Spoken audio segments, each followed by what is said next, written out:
ఇప్పటికి దాదాపు 7.5 సంవత్సరాలు. ఎప్పుడన్నా మీరు ఇటువంటి సభలు సమావేశాలు పెట్టినప్పుడు గవర్నమెంట్ స్కూల్లో పిల్లల్ని తీసుకొని వచ్చి ఇంగ్లీష్ మాట్లాడించినటువంటి సందర్భం మీ జీవితంలో ఎప్పుడన్నా చంద్రబాబు నాయుడు గారి చరిత్రలో ఉందా?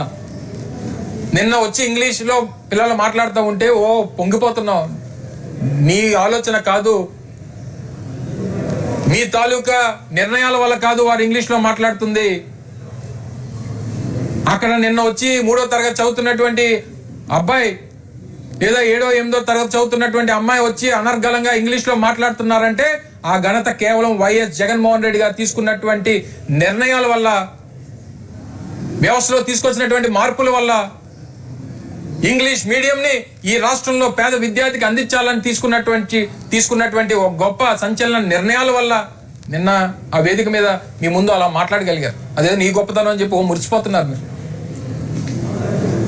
అలా చిక్కీ తీసుకొని వచ్చి పిల్లలకి ఇస్తే ఆరోగ్యం బాగుంటుందని చెప్పి, గోరుముద్ద లాంటి కార్యక్రమాలు తీసుకొని వచ్చి పిల్లలకి రోజుకు ఒక మెనూ ఇస్తే వారు ఆనందంగా ఇంటికి వెళ్లకుండా పాఠశాలలోనే భోజనం చేస్తారని చెప్పి ఆలోచన చేసినటువంటి వ్యక్తి జగన్మోహన్ రెడ్డి గారు. మీరేదో తీసుకొచ్చిన, మీరు వచ్చిన తర్వాత 6 లక్షల మంది విద్యార్థులు తగ్గిపోయారు ప్రభుత్వ పాఠశాలలు. ఇది నీతి ఆయోగ్ చెప్పినటువంటి మాట. 947 ప్రభుత్వ పాఠశాలలు మూసేశారు ఈ ప్రభుత్వం వచ్చిన తర్వాత. ఇది నీతి ఆయోగ్ చెప్పినటువంటి రికార్డు. ఏదో మీ ఘనతలా మాట్లాడతారు. మళ్ళీ నిన్న ఏమంటున్నారు, స్వర్ణాంధ్ర హెల్తీ వెల్తీ హ్యాపీ. దేనికి హెల్తీ వెల్తీ హ్యాపీ? ఆరోగ్యశ్రీని పూర్తిగా పడుకోబెట్టేసినందుక, లేదా రాష్ట్రంలో ఆస్తులన్నీ అమ్మేసుకున్నందుక, లేకపోతే పక్కన ఉన్నటువంటి రాష్ట్రంలో 10 మెడికల్ కాలేజీలు అమ్మేసినందుక? ఇవన్నీ చేసినందుకు మీరు మీ కొడుకు హ్యాపీ తప్ప రాష్ట్రంలో ప్రజలు ఎవరో హ్యాపీగా లేరు. సో ఇవన్నీ ఒక్క ఇరిగేషన్ ప్రాజెక్టు, ఒక ప్రభుత్వ కార్యక్రమం. సరే, స్కీమ్స్ ఎలాగా లేవు, స్కీమ్స్ ఎలాగా ఇవ్వలేరు. రాష్ట్రంలో ఇప్పుడు ఉన్నటువంటి పరిస్థితుల్లో ప్రజలందరూ కూడా ఏమనుకుంటున్నారంటే, అనవసరంగా ఈ మాటలు నమ్మి మోసపోయాం, ఈయన మాటలు చెప్పి మోసపోయి ఈరోజు నష్టపోయాం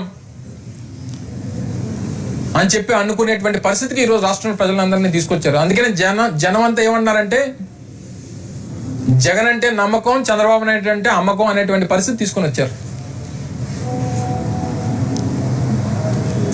ఆ క్రెడిబిలిటీ అనేటువంటిది ఏ నాయకుడి కన్నా అవసరం. సరే, గెలుపు ఓటములు పక్కన పెడదాం, ఏ రకంగా గెలిచారు అనేటువంటి ప్రజలందరికీ తెలుసు. కానీ ప్రజలకి ఒక నాయకుడు అంటే నమ్మకాన్ని ఇవ్వాల్సినటువంటి అవసరం, వారి భవిష్యత్తుని ఇవ్వాల్సినటువంటి అవసరం. అది ఆ రోజు జగన్మోహన్ రెడ్డి గారు ప్రభుత్వంలో చేసినటువంటి కార్యక్రమాలు. ఈరోజు మీరు వచ్చి అన్ని అమ్మకాన్ని, పోర్టుల అమ్మకం, మెడికల్ కాలేజీల అమ్మకం, భూముల అమ్మకం, అన్ని అమ్మకాలకు పెట్టి మీరు ఏం భరోసాని ఇస్తున్నారు ప్రజలకి? సో దయచేసి మీరు ఏ వేదిక తీసుకున్నా మా నాయకుడిని విమర్శించడానికి మాత్రమే సభలు పెట్టాలనుకుంటే వేరుగా మాట్లాడుకుందాం.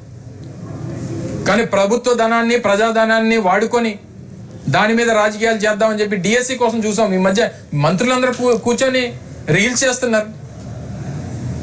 అంటే ఏం గతి పట్టింది మంత్రులందరికీ? మంత్రులు కలిసి కూర్చొని మేకప్ వేసుకొని వీడియోలు చేసుకునేటువంటి పరిస్థితికి వచ్చేసారు రాష్ట్రంలో మంత్రివర్గం అంతా కూడా. ఇవన్నీ ఎందుకు? ఒక సిబిఐ ఎంక్వైరీ చేసిస్తే పోతుంది కదా. సిబిఐ ఎంక్వైరీ చేస్తే వాస్తవాలు ఏంటనేటువంటి తెలిసిపోతుంది కదా. అది మానేసి ఇన్స్టాగ్రామ్లో రీల్స్, ఈ ఫేస్బుక్లోని, ఇన్స్టాగ్రామ్లో ఇట్లోని రీల్స్ చేసుకొని వాళ్ళు సమయం గడుపుతున్నారంటే ఎంత ఖాళీగా ఉన్నారండి ఈ రాష్ట్రంలో మంత్రివర్గం అంతా కూడా.